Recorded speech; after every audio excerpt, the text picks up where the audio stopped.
कि मैं न पूज्य बनता हूं न पुजारी बनता हूं। तो सोमनाथ मंदिर में जो पहला मंदिर यादगार बना भारत में, उसमें वो हीरा जो लिंग में रखा हुआ था पूजनीय था या नहीं, पूजा जाता था या नहीं पूजा जाता था? पूजा जाता था। और शिव बाप कहते हैं मैं न पूजी बनता हूं न पुजारी बनता हूं। तुम ही पूजी बनते हो और तुम ही पुजारी बनते हो। तो अब बताओ, वो लिंग जो साकार की यादगार है शरीर की, और वो हीरा जो निराकार ज्योतिर्मय आत्मा की यादगार है, वो कौन सी आत्मा की यादगार है? साकार और निराकार का मेल। जो बाप कहते हैं, साकार और निराकार के मेल को बाबा कहा जाता है। बाबा माने बेहद का ग्रैंडफादर,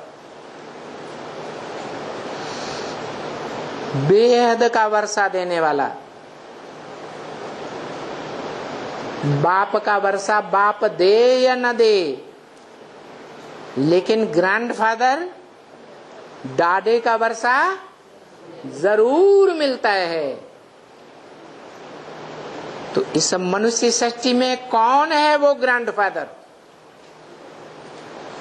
सारी मनुष्य सृष्टि का बाप, इस्लामी, बौद्धिक, क्रिश्चियन आदि का बाप इब्राहिम, बुद्ध, क्राइस्ट, वो तो बाप हो गए। उनका भी कोई बाप है? वो अपने को ही सर्वे सर्वा बाप मानते हैं या कोई और को भी सुप्रीम गॉड फादर मानते हैं? वो धर्म पिता हैं, एवरलास्टिंग बाप अपने को ही मानते हैं या अपने से भी ऊंचे किसी और को बाप मानते हैं?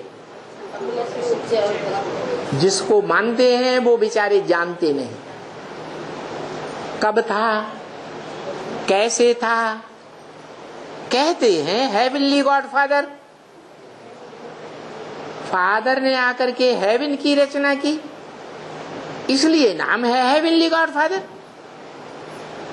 और धर्म पिताएं हेवन नहीं रचते, इस दुनिया को स्वर्ग नहीं बनाते, क्योंकि दुनिया तो नीचे ही गिरती जाती है, नरक ही बनती जाती है। वो हेवनली गॉड फादर इस दुनिया को स्वर्ग बनाते हैं, सारी दुनिया को जीवन मुक्ति का वर्षा देते हैं। तो वो हेवनली गॉड फादर स्वर्ग का रचयिता साकार या निराकार? कौन सी आत्मा? सदा निराकार रहने वाली आत्मा या सदा साकार रहने वाली आत्मा? सदा निराकार रहने वाली आत्मा। स्वर्ग साकार है या निराकार? तो रचयिता? अरे तो स्वर्ग का रचयिता, हेवन का रचयिता साकार होना चाहिए या निराकार होना चाहिए? साकार होना चाहिए, लेकिन साकार भी प्रवृत्ति मार्ग का होना चाहिए या सिंगल होना चाहिए? प्रवृत्ति मार्ग का होना चाहिए।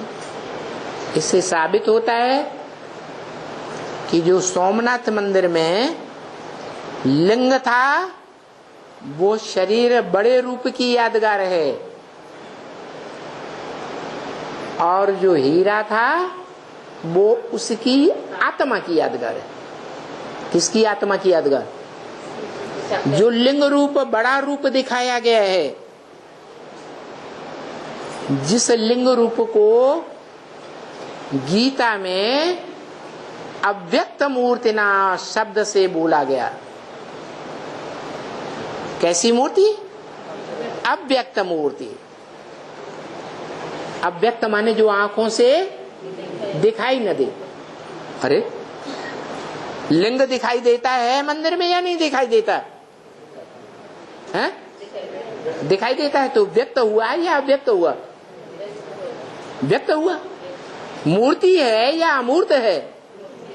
मूर्ति है, लेकिन अव्यक्त इसलिए कहा गीता में कि उसमें नाक, आंख, कान, हाथ, पांव, इंद्रियां नहीं दिखाई गई है, क्योंकि वो आत्मा एक शिव बाप दूसरा न कोई, ऐसी स्मृति में टिक जाती है जहां एक ज्योति बिंदु बाप के अलावा और कोई उसे याद नहीं रहता।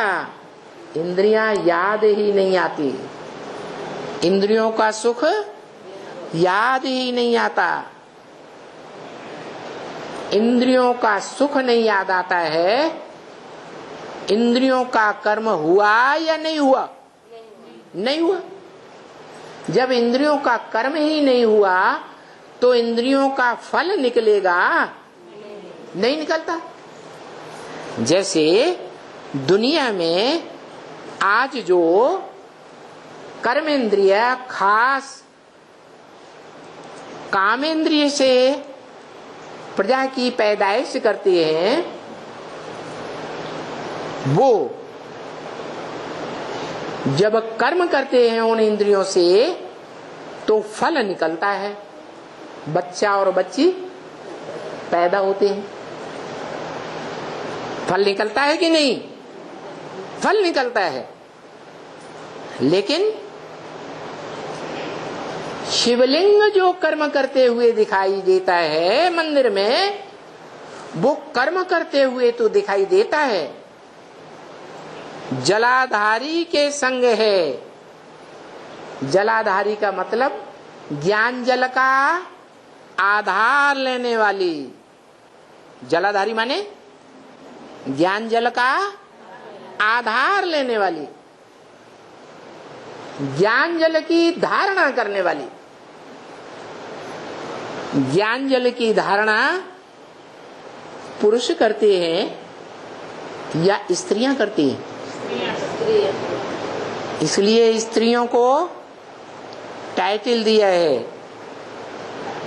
कन्याएं माताएं ही स्वर्ग का गेट खोल सकती हैं, क्योंकि ईश्वर ने जो ज्ञान दिया उसको प्रैक्टिकल जीवन में धारण करने की क्षमता कन्याओं माताओं में है, पुरुषों में नहीं है। क्योंकि पुरुष सब दुर्योधन दुशासन है।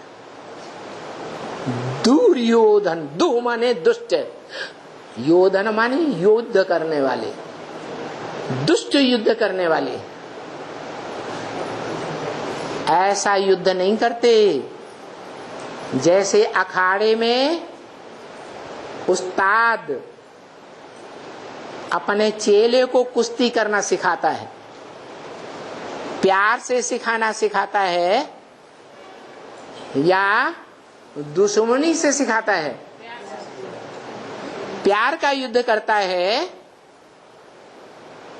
या जबरदस्ती का युद्ध करता है? और दुर्योधन क्या करते हैं? द्रौपदी चाहे या न चाहे, लेकिन उन्हें अपने सुख से मतलब, दूसरों के दुख से कोई मतलब नहीं। तो ऐसे दुर्योधन दुशासन स्वर्ग के गेट खोलने के काबिल नहीं बन सकते। वो कन्याएं माताएं स्वर्ग का गेट खोलने के निमित्त बनती हैं, जो ईश्वरीय ज्ञान को प्रैक्टिकल जीवन में कर्मेंद्रियों से धारण करती है।